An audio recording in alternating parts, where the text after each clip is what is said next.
Sveiki, šiandien mes bandom patarti, į ką atkreipti dėmesį perkant elektrinį dantų šepetėlį. Atlikus besinaudojančių tokiais šepetėliais ir odontologo apklausas teigiama, kad dantų priežiūra su šiais šepetėliais yra geresnė. Tačiau turime paminėti ir tai, kad tyrimus atlieka tik gamintojai, o nepriklausomų ekspertų išvadų kol kas nėra.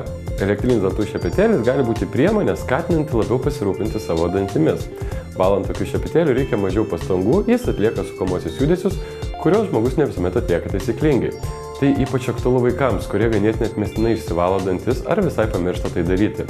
Taip pat vaikams dantų valymas elektrinių dantų šepetėlių gali tapti smagia pramoga.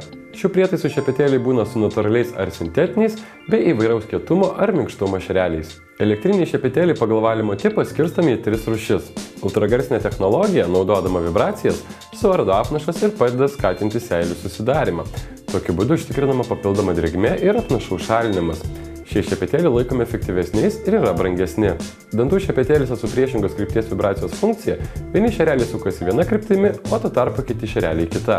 Dantų šepetėlis su rotacinės vibracijos funkcija, visi šereliai iš pradžių sukasi viena, o vėliau priešinga kryptimi.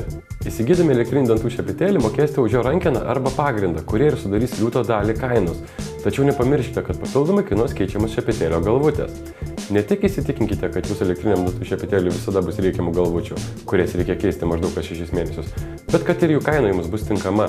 Šeimoms logiška būtų pataupyti ir įsigyti tik vieną šepetėlio rankeną ir skirtingų spalvų šepetėlio galvutės kiekvienam asmeniui. Elektrinių dantų šepetėlių savybės, į kurias reiktų atkreipti dėmesį. Vieni dantų šepetėliai yra įkraunami, kiti naudoja elementus. Idealiausias variantas – automatiškai kraunamas baterijos įstačius šepetėlį į pagrindą.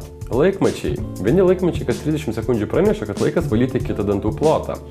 Yra ir laikmačių, kurie stebi, kad jūs dantis valytumėtės bent 2 minutės, tai yra tiek, kiek rekomenduojama. Spaudimo jutikliai reguliuojamas greitis naudingi žmonėms su jautriais dantimis ar dantenomis. Spaudimo jutikliai įspėja arba atjungia šepetėlius, jei valote dantis per stipriai spausdami. Skirtingi greičiai naudingi valant skirtingas dantenų ar dantų vietas. Yra netgi elektrinių dantų šepetėlių su Bluetooth sistemomis, kurios seka jūsų valymo įpročius ir duoda patarimus į telefoną ar kompiuterį, kaip geriau valyti dantis. Kada negalima naudoti elektrinio šepetėlio? Elektrinis šepetėlis netinka, jei yra protezuotų dantų, metalo keramikos ar metalo vainikėliai, vadinamieji tilteliai. Dėl vibracijos per ilgą laiką jie gali atšokti. Taip pat tokie prietaisai neskirti vaikams iki 3 metų, o vaikai iki 7 metų juos turėtų naudoti su tėvų priežiūra. Elektrinių dantų šepetėlių pliusai.